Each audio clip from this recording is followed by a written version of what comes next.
America likes to tell itself a comforting story. A story about freedom, about independence, about brave men and noble ideas. But beneath that story lies another foundation, one that was never meant to be remembered this clearly. Because before America was a nation, it was a business. And that business was built on stolen bodies. In the early 1600s, when the first enslaved Africans were brought to the English colonies, there was no grand declaration of racial ideology. There was no written philosophy of white supremacy.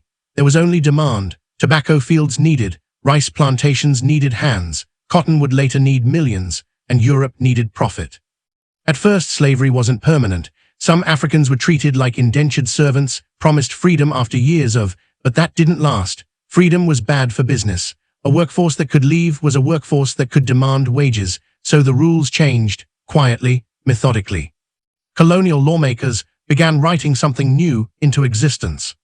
Not just slavery, but hereditary slavery. A child born to an enslaved mother would be enslaved for life. No matter who the father was. No matter where the child was born. No matter what the child did.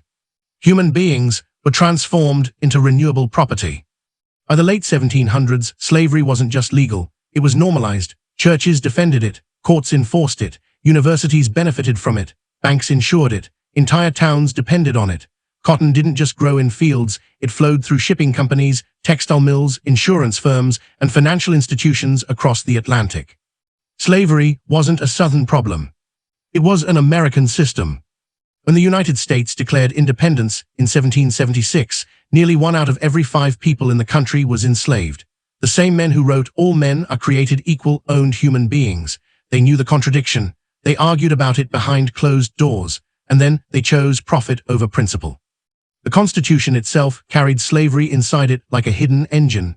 The 3/5 Compromise, the Fugitive Slave Clause, the delay on banning the international slave trade. These weren't accidents. They were concessions made to keep the economy running.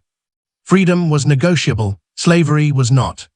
As the nation expanded westward, slavery expanded with it. New states weren't just territories, they were economic calculations. Would they allow slavery or not? Balance had to be maintained, not for morality, but for power. The enslaved had no voice in this. They were the currency of political compromise. And yet, within this brutal system, resistance never stopped. Enslaved people ran, they sabotaged, they revolted. They preserved language, culture, faith, and memory under conditions designed to erase them. Families were torn apart daily, children sold away, spouses separated, parents erased from their own bloodlines. Trauma wasn't incidental, it was structural. By the mid-1800s, America stood at a crossroads it had been avoiding for decades. Slavery had made the nation wealthy, but it was tearing it apart. The Civil War wasn't just about states, rights, or abstract politics.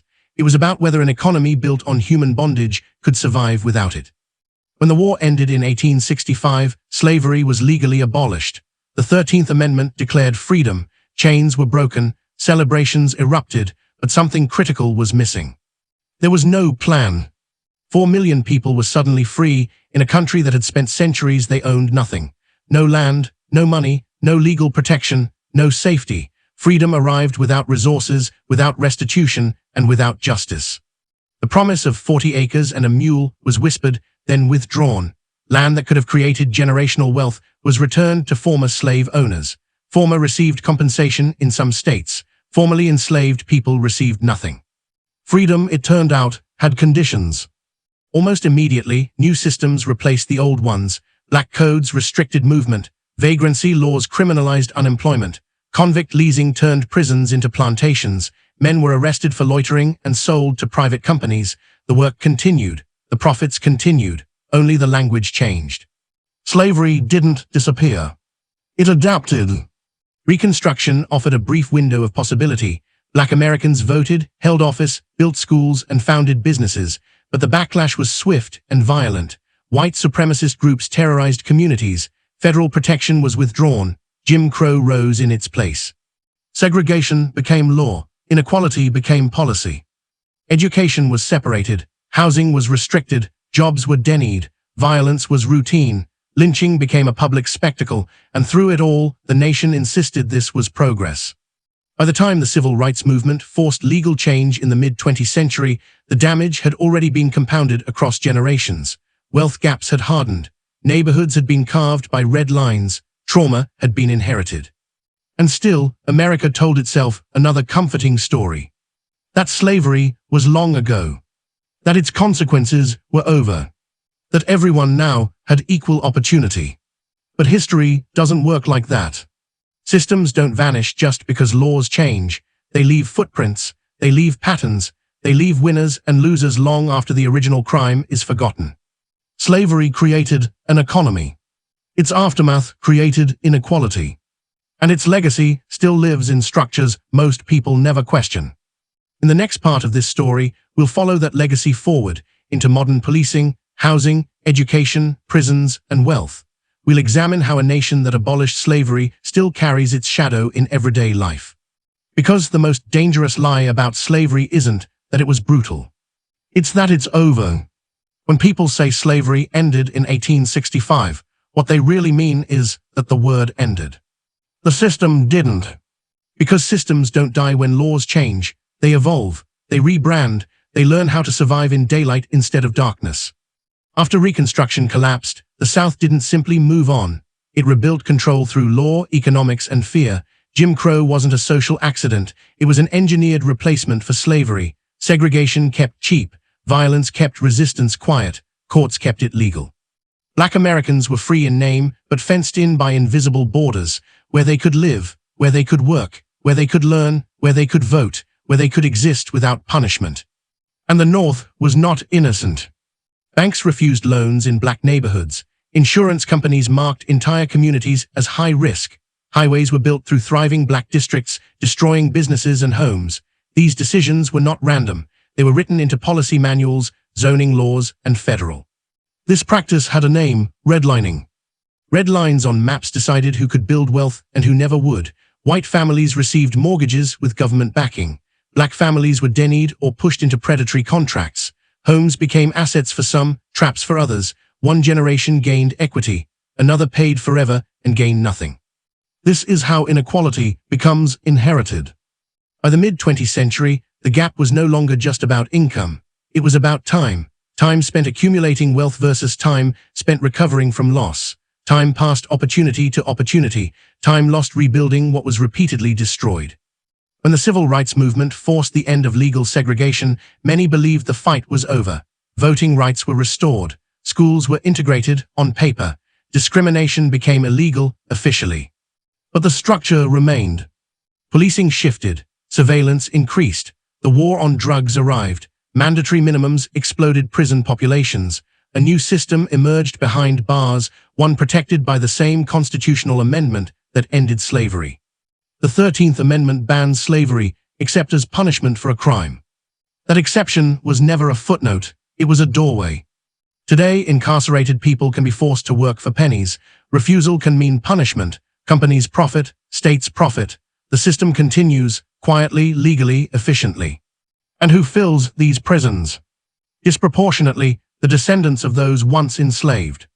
This isn't coincidence, it's continuity. Education tells the same story. Schools in wealthy districts receive more funding. Poor neighborhoods, often shaped by historical segregation, receive less. Children start unequal before they can even read. Discipline policies push some students out and funnel them toward incarceration. This is called the school-to-prison pipeline, but it's really just another transfer of bodies from one system to another. Healthcare follows the pattern: higher maternal death rates, shorter life expectancy, less access to care. These outcomes are treated as mysteries even though their causes are written into history. Trauma compounds, stress accumulates. Entire communities live under pressures that others never experience and then get blamed for the results. This is what legacy looks like. Not chains, not whips, but policies that produce predictable outcomes and then deny responsibility for them. And yet, despite all of this, resistance never stopped. From abolitionists to civil rights leaders, from organizers to modern activists, people have always pushed back against the weight of history. They demanded not just inclusion, but repair, not just opportunity, but accountability. That demand is what makes people uncomfortable. Because acknowledging the legacy of slavery means acknowledging benefit. It means admitting that some people didn't just work harder, they inherited advantages created by exclusion.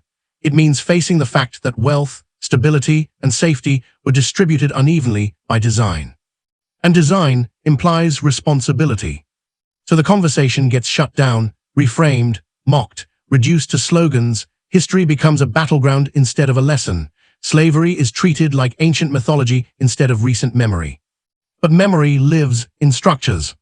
It lives in neighborhoods, in bank accounts, in health statistics, in prison records, in generational trauma passed quietly from parent to child.